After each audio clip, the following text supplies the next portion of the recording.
Hello, everyone. Welcome to 2023 ADRC Fall Meeting, and welcome to the Data Core Workshop today.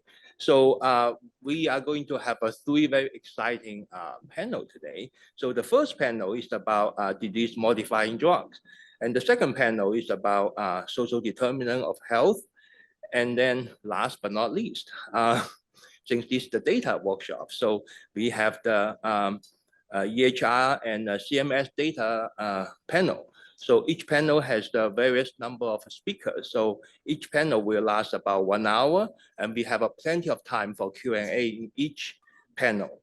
We also have a moderator in each panel. So let me get started on the first panel. It's about disease-modifying drug. So our first speaker is the Dr. Snyder. Suzanne Snyder, Singler, sorry. Dr. Suzanne Singler. She's an associate professor of neurology of Washington University, St. Louis. She is a clinical neurologist and neuroscientist focusing on improving diagnosis and treatment of Alzheimer's disease. Well, thank you so much, and it's a real honor to present to you today on behalf of the ADC Clinical Task Force. I'm going to be talking to you about a new form that will be rolled out with UDS4 that's about AD-specific treatments. And as you will doubtless hear numerous times throughout this meeting, now is an exciting time in our field. And we're doing lots of new and exciting things. I am a clinical dementia specialist. I just finished my clinic a little bit ago. And the conversations that I'm having with my patients are quite different than they were a year ago.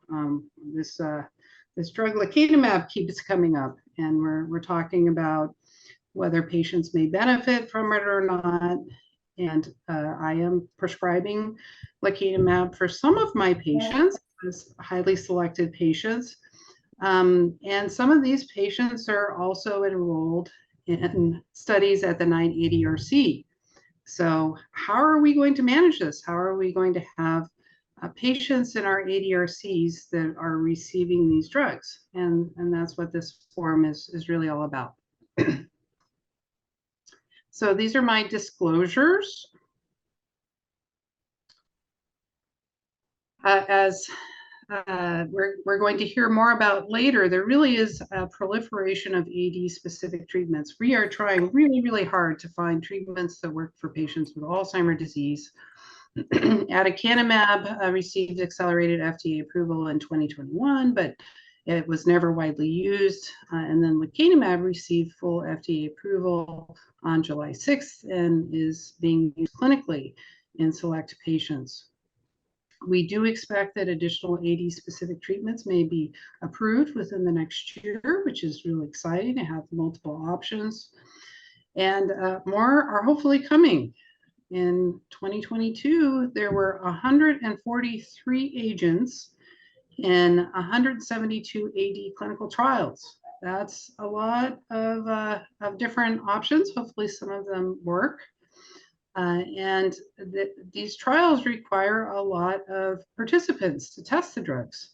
So currently recruiting trials require 50,575 participants. And some of those participants are also participants in our ADRCs. Some of these treatments have major effects on ADRD biomarkers and hopefully on some clinical endpoints as well. And because some of our research participants are receiving these treatments, this will affect our data and how we deal with our data. So we need to identify these folks. So the first question is really, do we need a new form to capture this, or could we use the medication form? Well, prior to UDS4, there's been no uniform mechanism to identify participants who have received treatments that modify ADRD biomarkers. Obviously, we've been trying many different treatments for many years, including amyloid-lowering treatments, but we haven't necessarily been recording this, or we haven't been recording this in a harmonized way. And it is certainly possible that treatments that affect these ADRD biomarkers, as well as potentially cognitive performance, could confound the analyses that we're doing on our data. A problem with just using the medication form to record this is that we collect this data on the medication form at the time of the research assessment. So it's a snapshot, and it doesn't include what's going on in between visits. So it's possible that if someone was, say, treated with lecanemab for 6 months in between study visits, that would be recorded on the medication form. Also, the medication form was not designed to capture participation in clinical trials, especially clinical trials where the treatment may or may not be known. For example, whether participants receiving placebo or active treatment, and it doesn't capture drug effects related to treatments like ARIA that could affect biomarkers. So we thought that a new form was needed to capture these AD specific treatments, so that this would allow for flexibility for frequent changes and a little bit more detail. So the process for creating this form was we all had a lot of discussions. We're concerned about the burden on participants and centers. There was also a significant concern about respecting contracts with pharmaceutical companies. So when you sign up to be a site for a drug trial, you're not necessarily supposed to put all that information in the ADRC data set. And so we wanted to do this in a way that would be appropriate. We also wanted this to be aligned with other constructs like the cadro classification. And we also looked at ALSNet. And we also wanted this to be flexible because we think this field is really rapidly evolving, and we wanted to be able to change it relatively quickly if needed. So we had a subgroup meet, generate first draft. We had a lot of discussions about this, revisions. We elicited feedback from all the centers in April of 2022 and incorporated this into a revised draft.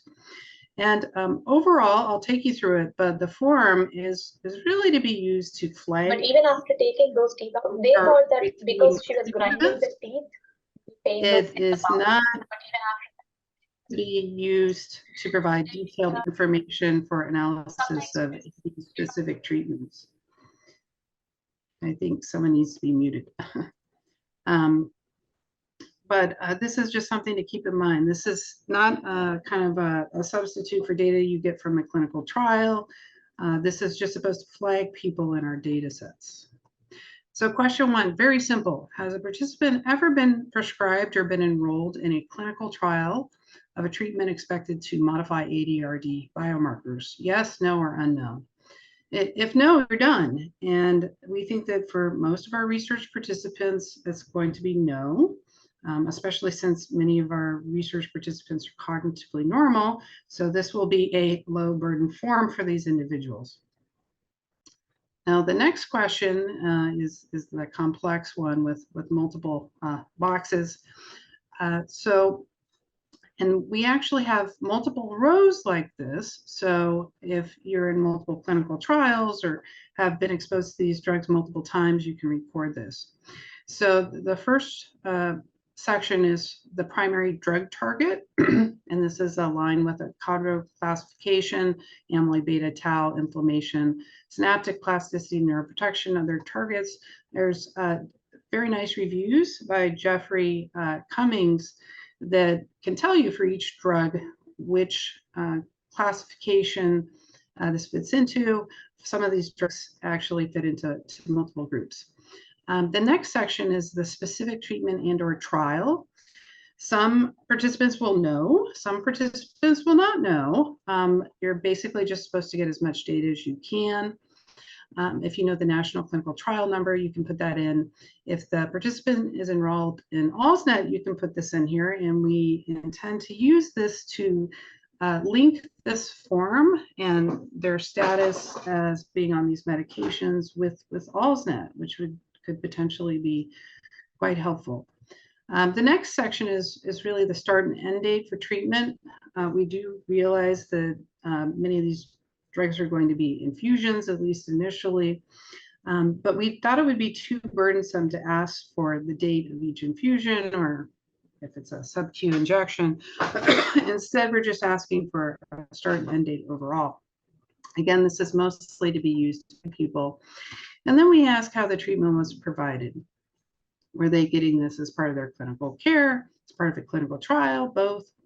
And if they're in a clinical trial, do they know? Were they in an active treatment or placebo, or unknown? So this was kind of the minimum data set that we thought that most people would want. Obviously, you could get much more detailed. There are reasons why we didn't want to get more detailed, but this is kind of the core data we thought was important. And then question 3, which is the last question. This whole form is only 3 questions. Has a participant ever experienced amyloid-related imaging abnormalities, ARIA-E or ARIA-H, or other major adverse events? Yes, no, or unknown. And then what applies? And there's a free text for other issues. We're not really looking for infusion reactions here. We're really looking for major issues. And then the future of the form. So we expect that the major use will be to identify, again, individuals who have received these treatments, to kind of flag them. And we think that this form is going to need to be revised often, especially as new drugs are approved, which may happen soon.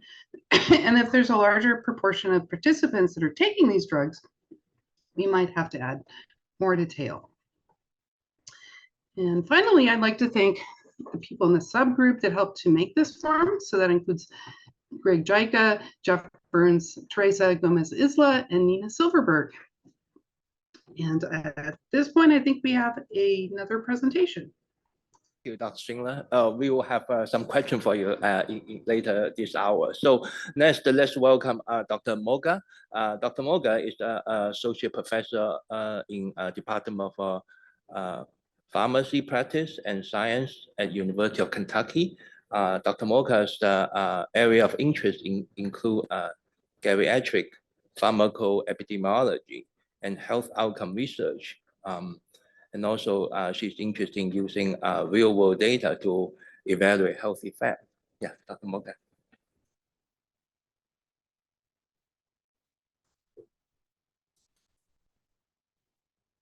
Okay, can you all hear me well? Wonderful. Thank you so much. Thank you for inviting me to be part of this really important discussion about disease-modifying therapies.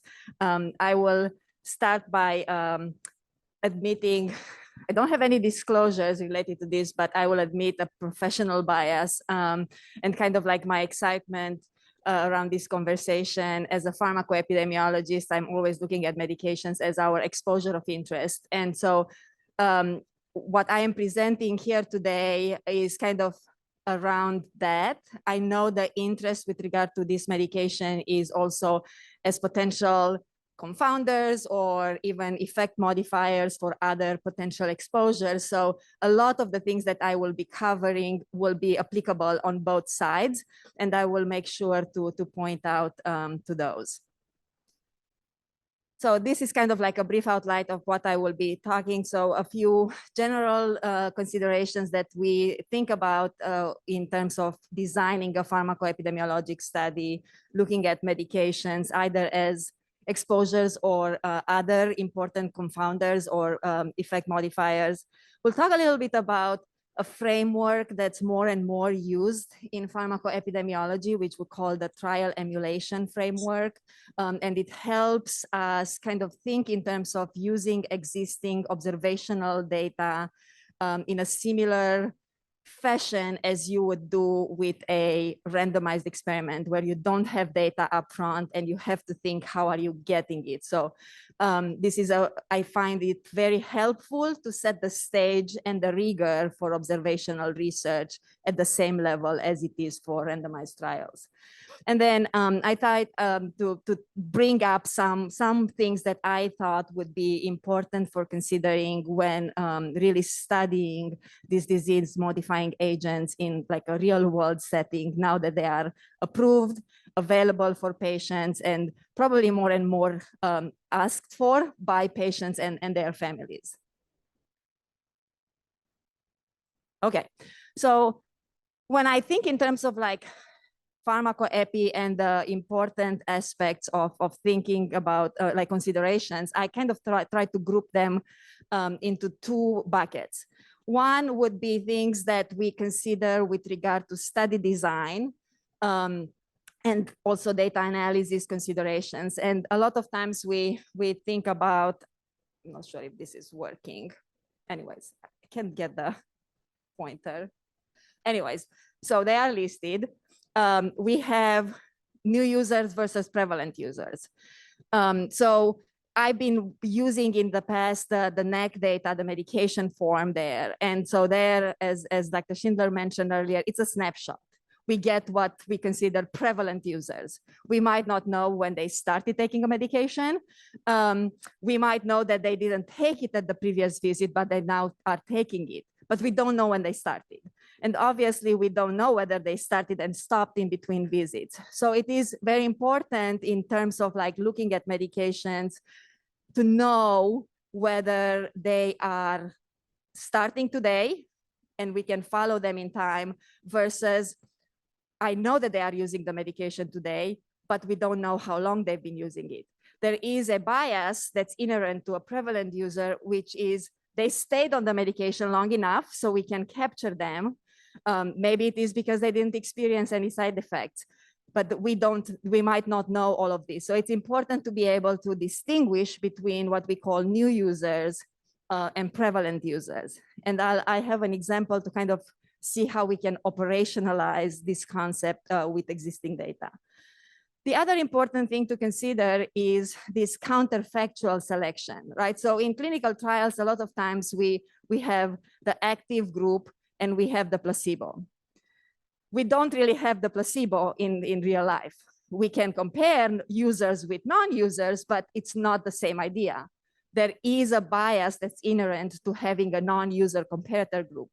They are not using medications for a reason. There is a clinical rationale for being in that group. So then the alternative would be to have an active comparator. But what would make a good active comparator? And I think for these disease modifying drugs, is it a different therapy that's used for, is that a good comparison? Probably not. So those would be things to think about in this area.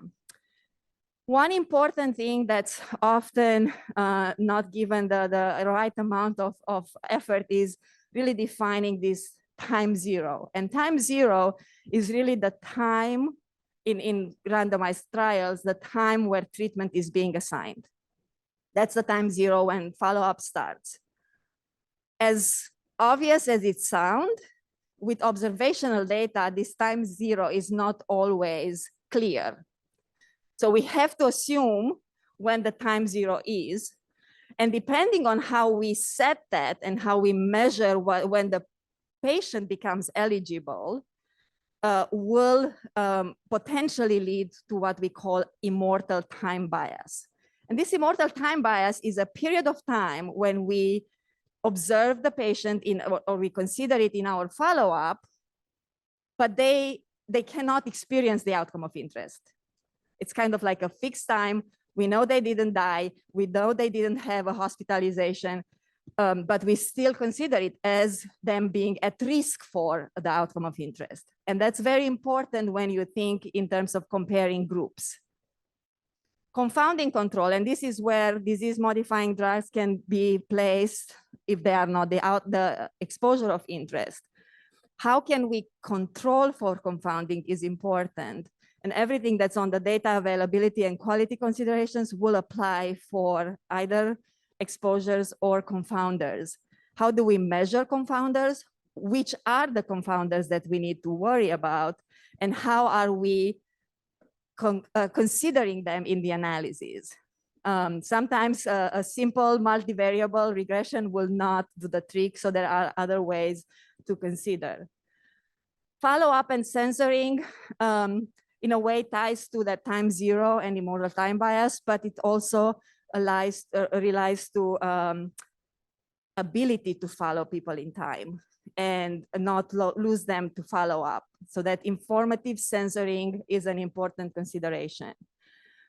The last point I mentioned here, it's definitely not the least important. It's the heterogeneity of treatment, or the heterogeneity of the effect. And again, in this case, we can think about disease-modifying drugs and how other variables can be modifiers versus them as the ones that lead heterogeneity in effect. The other bucket I consider was kind of thinking in terms of data availability and quality considerations. And information bias, or the ability to really gather the information we need on all the variables that are important, is essential. Dr. Schindler mentioned the ability of even measuring these types of agents with the previous medication form, right? This is a great step forward to allow for capturing information on something that happens between two regular visits. How well, time will tell how well patients will remember and will be able to provide the information, an accurate level of information that is captured in that form. Finding ways to improve on the accuracy of that and the validity of that information, I think would be essential, right? So where did they go and get the treatment? Can we get information from their medical records? That would become something that maybe will be considered. And then I put here available sample size. In pharmacoepi, we don't think that much in terms of what's the necessary sample size. We think more in terms of how much power we have, because the sample size is pretty fixed. You cannot go and recruit.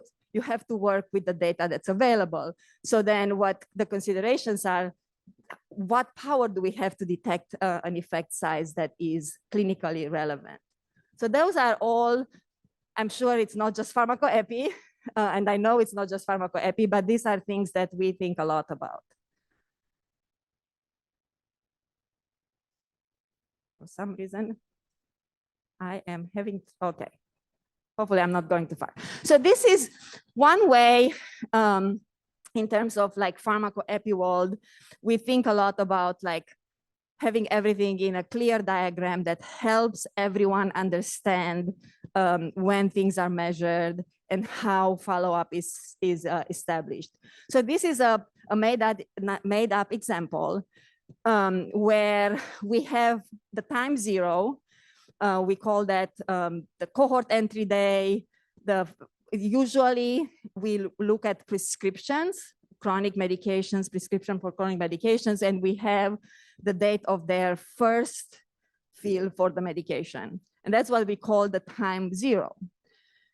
In order to distinguish between prevalent and new users, we use available data to kind of look prior to and make sure we have observable time, right? So the patients are part of the data set, but they don't have any other prescriptions, right? So they didn't take that medication that we are interested in studying.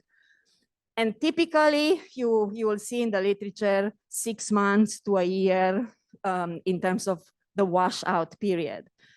And then prior to that, there will be windows that can have the same duration, or they can be shorter. It depends on the variables where you measure those baseline characteristics. The confounders, potential effect modifiers will be captured. The same with applying exclusion criteria. And then you have the follow-up that starts on day 0 and goes until, you can see examples here. Either they stop the medication, or they experience the outcome of interest, or you don't have data anymore. right? So you can have an administrative censoring. This is another example, and this might be relevant if the disease-modifying agents are the exposure of interest. So this is an example in which the exposure starts on that day 0. However, what is considered clinically relevant is not just the fact that they had one exposure, one prescription fill, one infusion. It might be that they had 3 fills for the medication, or they had at least 3 infusions of the disease-modifying drug. So there will be some time between that day 0 and the start of the follow-up window, okay? So this becomes important if we start the follow-up after the actual start of the exposure. This period of time is what we would call immortal time. They cannot die. They cannot experience any of the outcomes we are looking at until they meet that criteria of being considered exposed. So there has to be something that we do about avoiding the potential bias that this brings. So this sets the stage for my next brief presentation on the trial emulation framework. So based on, it's kind of like counterintuitive. It's kind of intuitive to how this works. So the first step in this emulation framework is to really think, you have a research question, and how would you go about answering that question in a clinical trial? What would be that clinical trial that will allow you to answer that question? And so you will develop a brief protocol for that trial. I don't know why this is not collaborating. I keep pushing and I think I'm doing the right thing, but can you help me with, for some reason I can't have advanced. Okay. I guess it's at random. Or maybe I'm too jet lagged and this is not helping. So step 2 is now to kind of try to emulate that theoretical trial with existing data. And so in terms of the first step, this will be questions that one would ask and will have to answer to create that protocol. So we will have what we call the causal estimates, everything that goes into the development of the trial protocol, eligibility criteria, treatment strategies, what's the treatment assignment, what is the start and the end of the follow-up, what are the outcomes of interest, and what are the causal contrasts? Are we performing an intention to treat analysis versus per protocol analysis? And then obviously a data analysis plan that should be thought about a priori.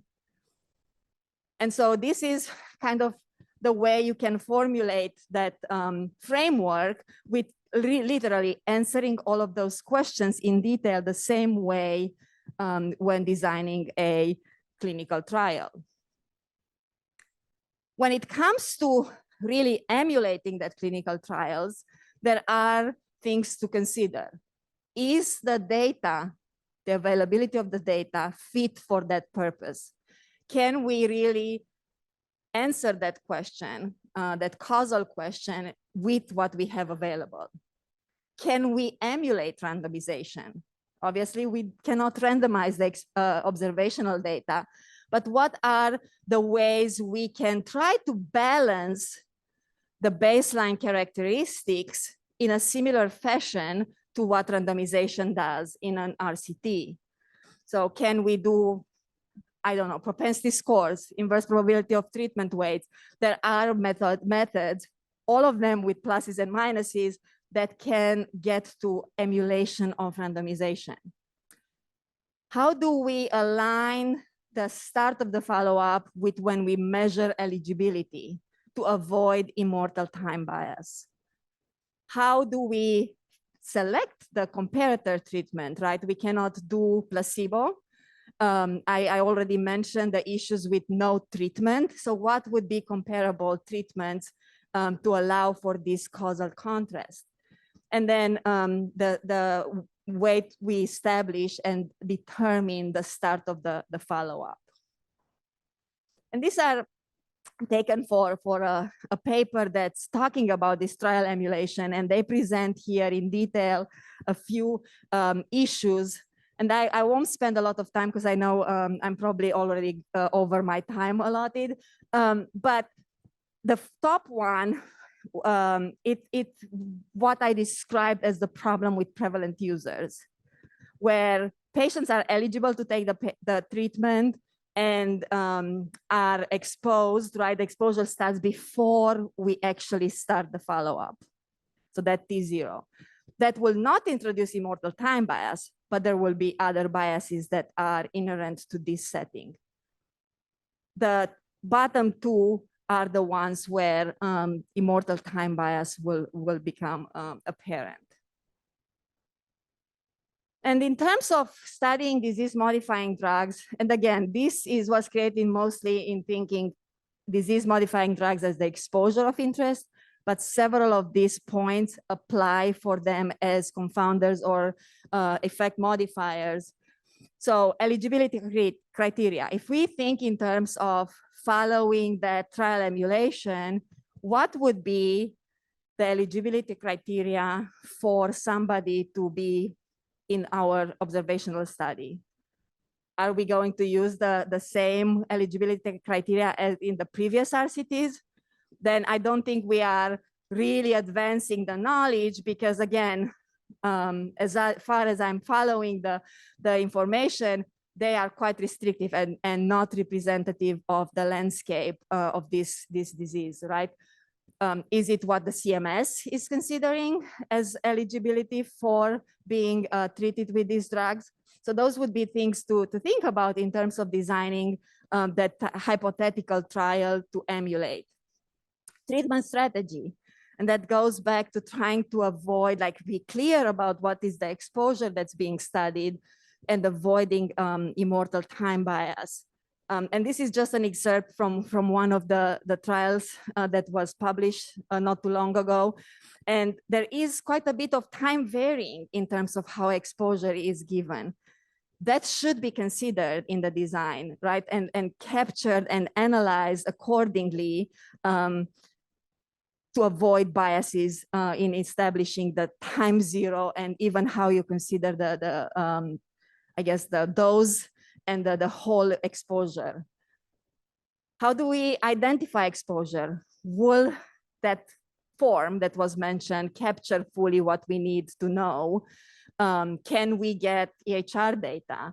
Would part B claims data be a way to look into, right, from CMS? The CMS is even establishing, as far as I could learn, a registry for patients taking these disease-modifying drugs. Is it patient reporting us the exposure? Comparison group, I already alluded to this. What would be a good comparison for these drugs? I think I'm in the right room. You will all figure it out. And then immortal time bias, I already mentioned that. How do we measure outcome? And I think, the NAC data is so rich. I think I got very excited to learn from Dr. Abner about, like, all this interest, because gathering more information that will complement what's already collected in NAC would be, in my mind as a pharmacoepidemiologist, a gold mine to really get to the disparities that the RCT world kind of left behind. But how do we measure outcome will be important, and what's the appropriate outcome if we study these drugs as an exposure versus a confounder or an effect modifier? And then how to best emulate randomization and confounding, and then follow up. And I will end with, this. And I think this also helps because we need to do more and kind of get into the details of the data, on how we look at the data, how we measure, how we define variables and concepts based on data that's available. And so one effort that has been a joint kind of joint effort between the Pharmacoepi Society and ISPOR was to create a template so that really walks anyone through the steps and the considerations for really a real world evidence generating study. And I also wanted to make a plug that the FDA is also more and more interested. So I think this group has a great opportunity to advance the knowledge on disease modifying drugs.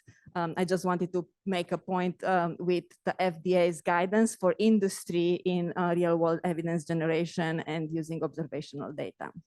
So that's all I had. Thank you.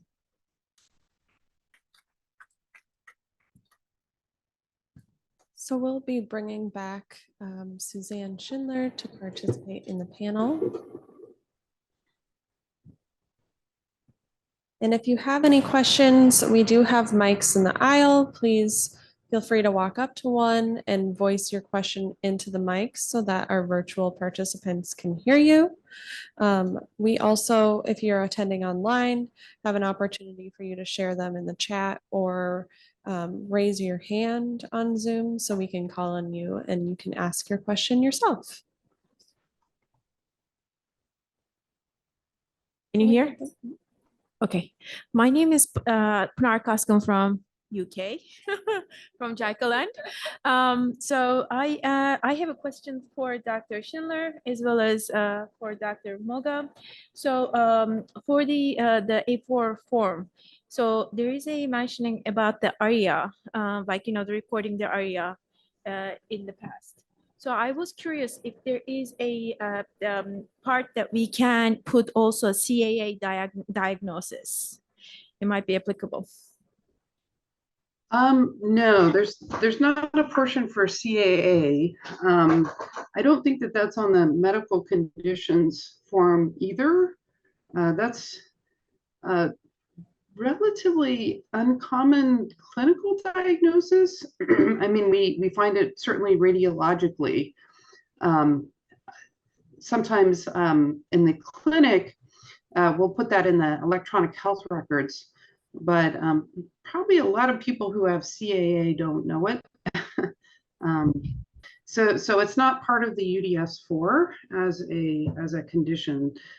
So if you wanted to look at, for example, CAA and really anything, you would probably have to look at the MRI images to figure out who had CAA and who doesn't. So no, that's not built into the form. But if there is an information, would it be ideal to put it in there or not? And also with the UDS patients, when we see if they have an, as a clinician, actually, when we look at the images, we look at the SWIs and like, we can make a comment on there too. Yeah, I think that question, I'd have to talk to someone who's maybe in the imaging corps. The issue is, as you may be aware, there's a lot of variability in terms of scan quality, and maybe that's not a big problem if people are using 3T MRIs. We also, and this is a problem we've noticed clinically, that some people are calling microhemorrhages and other people aren't. That's primarily how we're diagnosing people with CAA, is we're seeing microhemorrhages, and typically more than 5, for example. But it is a pretty specific question, and I don't know that we're going to have that kind of data routinely on folks unless that comes from the imaging corps. Again, that's not a diagnosis that we've ever had in the UDS. Maybe at some point it could become so, but it's at this point something that's I think consistent enough, routinely diagnosed enough that it's something that we could incorporate. Maybe something for the future to look towards. Got it. Thank you. And now my next question is for Dr. Moga.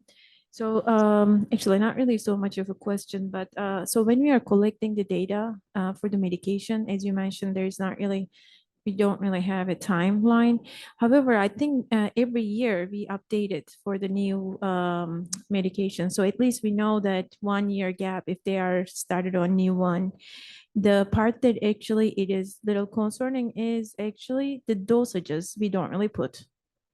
So Yes. what would you say? I agree with that. And I mean, I remember the first time I started using the data, there was information on the dose.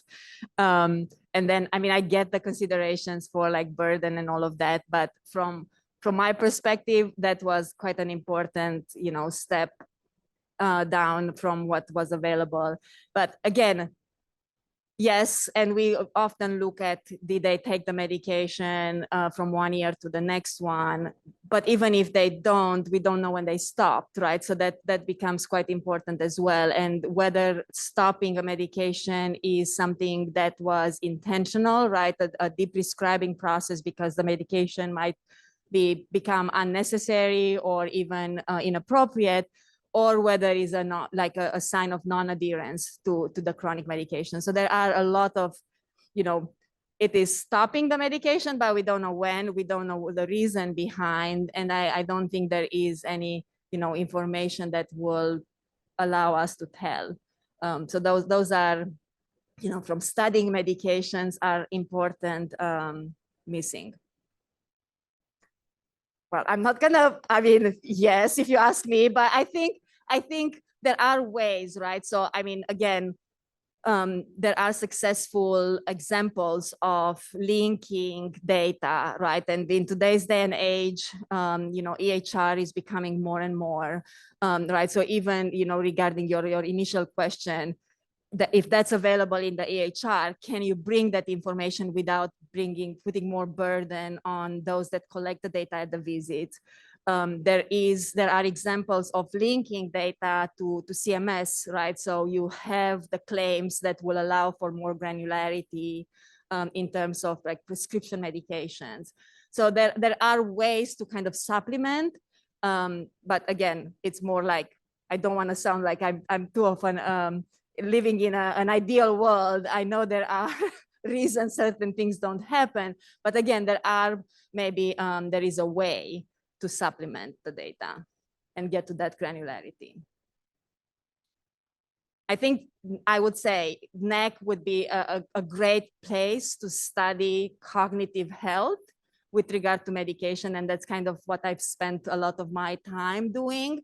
And I would love to be able to do that. And I know I'm not the only one. But again, there is you have great cognitive and biomarker information while the medication data lags quite behind. Thank you. Two really wonderful presentations, and I think it's really nice for us to take a moment and see what the challenges are of pharmacoepidemiology. It's really important. I wanted to ask a quick question, though, about the form that I saw, and trying to figure out what the intent is in terms of hooking this maybe ultimately to Medicare, to administrative data. It seems to me the first question on the form asked about a trial.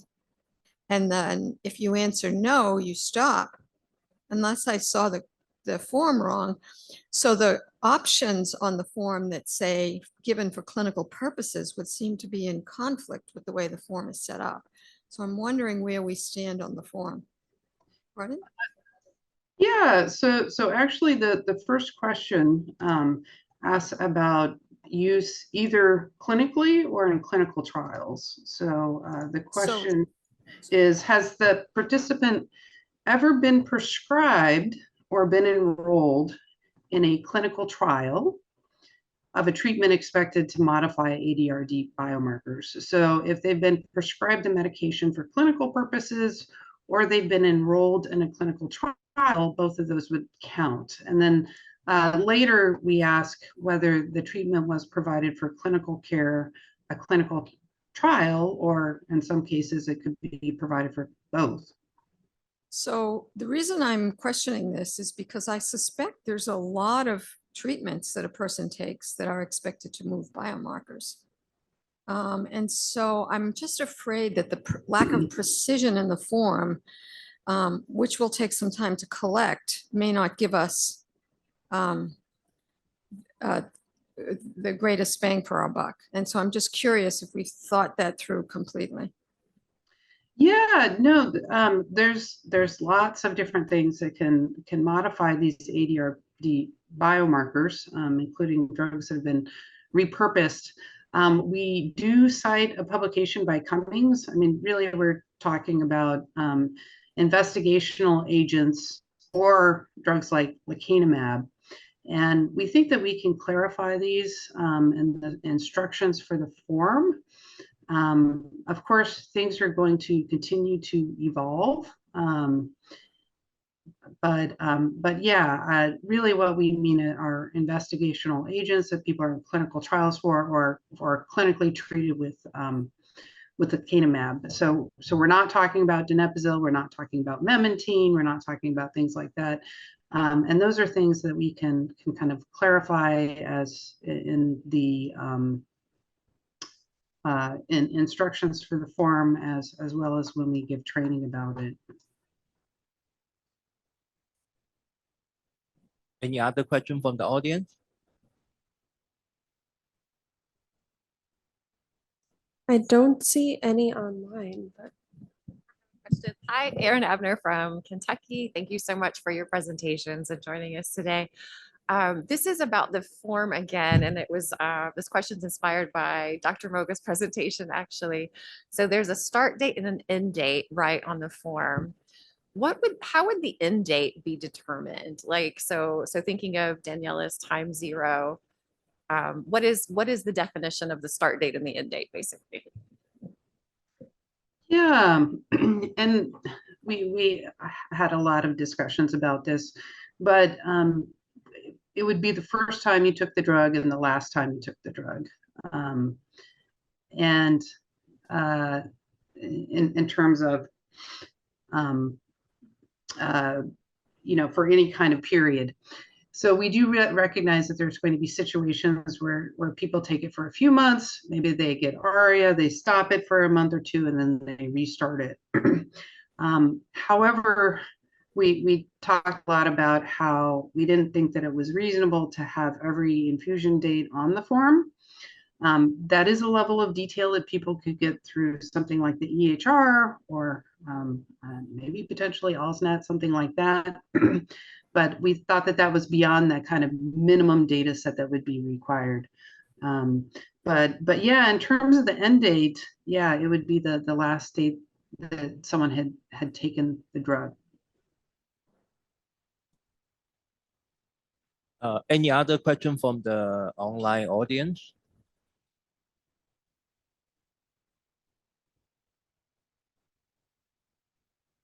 Okay, I have a question. So, Dr. Moga, so I think that as a statistician, the idea of a trial emulation always fascinating to me. So now it seems to me that maybe I'm wrong, but it seems to me that you can only emulate the treatment that are available in the market, right? So can you do this for say a new trial? Well, I mean, I think that the idea of a trial emulation is to really study medications that are already available on the market, right? So get to that like real world evidence generation using real world data more than investigational new drugs. Or, I mean, it could be new indications maybe, right? So, and I think that's one of the ways the FDA is looking at and providing guidance to pharma companies is if they want to expand the label and they want new indications, they could consider observational data and kind of the trial emulation framework. Right. So, but let's say if a drug company is developing a new compound, right? So can they get some kind of prior data from the EHR data from say other similar compounds? I think so. I think prior information. Right? Yes, I think that is definitely one of the things that it's now I guess, considered more and more by regulatory agencies, and not just the FDA, but also, abroad in other parts of the world. They are looking at ways to incorporating more and more real world data. Is it disease burden? Is it kind of baseline? Or it might be even comparison with other drugs that are of similar mechanism use, and kind of build on that. Yeah, that's definitely more on this.